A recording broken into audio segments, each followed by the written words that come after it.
Bienvenue à mon podcast audio. Nous allons aujourd'hui explorer ce thème. Allez, on y va. Imaginez, vous fermez la porte après une séance. Vos épaules sont lourdes, votre esprit brouillé et vous sentez comme si vous aviez laissé une porte ouverte à l'intérieur de vous. Comment éviter cela sans se fermer au client?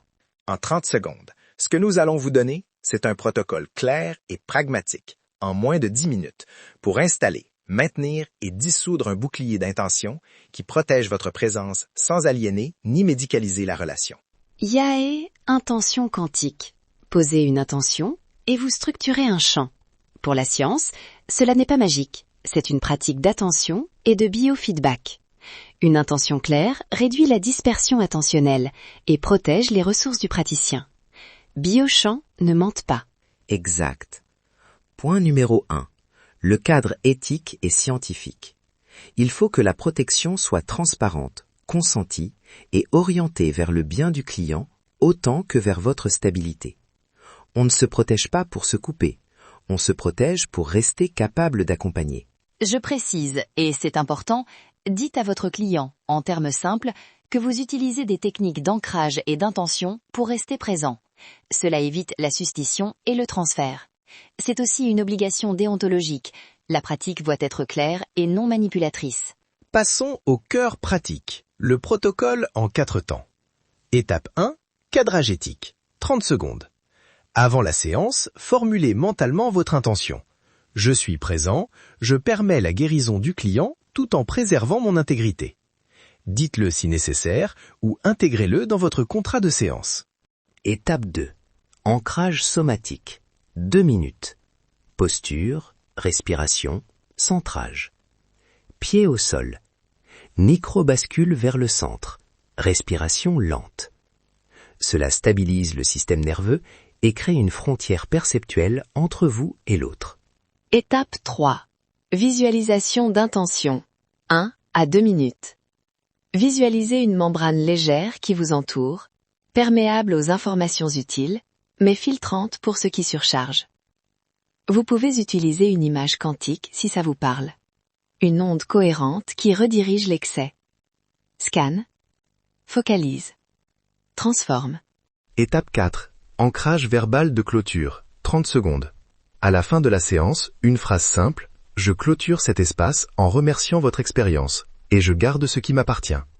Ce geste marque la séparation et empêche les résidus de rester collés à votre attention. Petite note scientifique.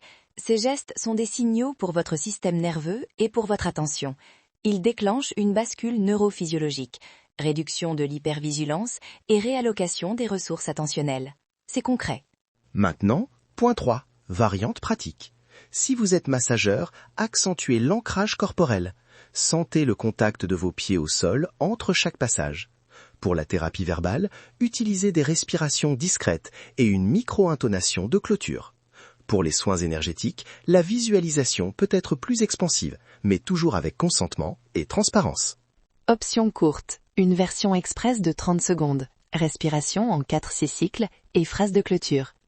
Version longue, 6 à 8 minutes, incluant autoscan corporel et nettoyage mental.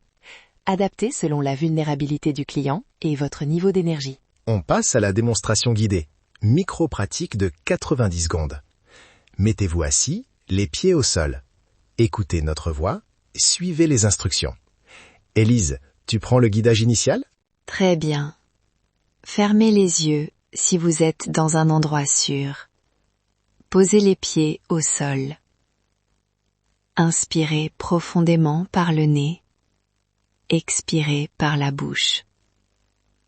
Imaginez une membrane lumineuse, fine et responsive qui vous entoure.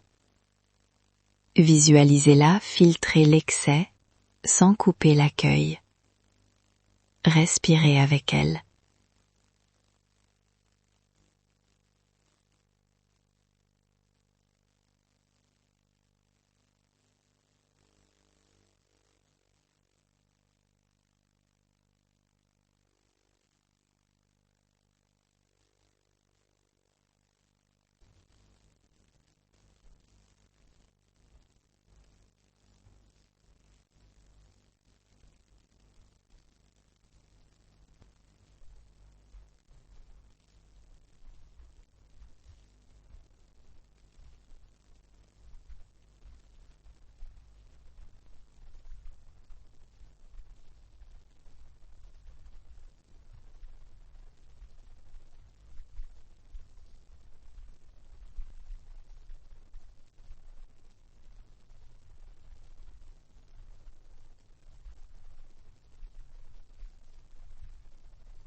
Maintenant, placez une main sur le bas-ventre.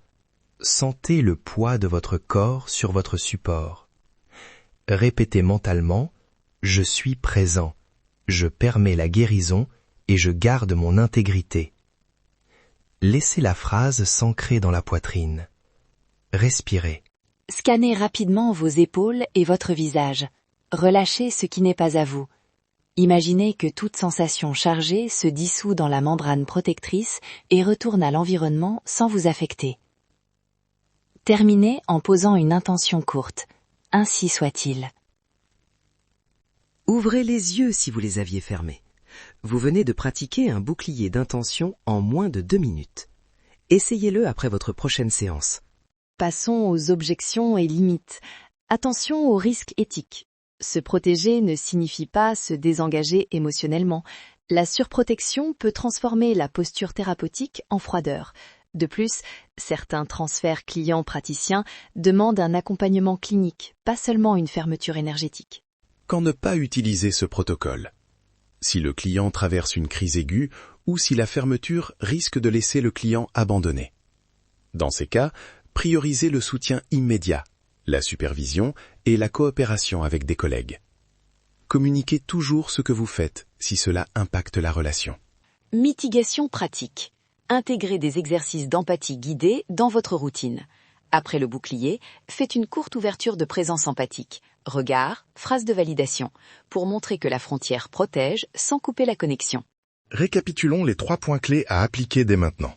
1. Cadrer et informer. Transparence. 2. Ancrez-vous somatiquement. Posture et respiration. 3. Fermez verbalement. Phrase de clôture. Checklist post-séance. Sensation corporelle stable. Pensée clarifiée. Émotion contenue. Si une alerte persiste, notez-la et supervisez. Pour aller plus loin, visitez notre site pour télécharger la fiche pratique du bouclier d'intention, des scripts prêts à l'emploi et une mini-formation. Vous y trouverez aussi des adaptations pour massage, thérapie verbale et soins énergétiques. Yi, ton intention réorganise. Sur le site, vous trouverez aussi des audios guidés pour pratiquer le protocole quotidiennement. La répétition transforme la simple intention en réflexe thérapeutique. Merci d'avoir écouté mon podcast audio. Si vous avez des thèmes spécifiques que vous souhaiteriez que j'aborde, laissez-les en commentaire. Abonnez-vous pour des exercices exclusifs. Restez curieux. Ouvrez votre esprit. Ne vous limitez pas à ce que vous voyez et à ce que vous avez appris.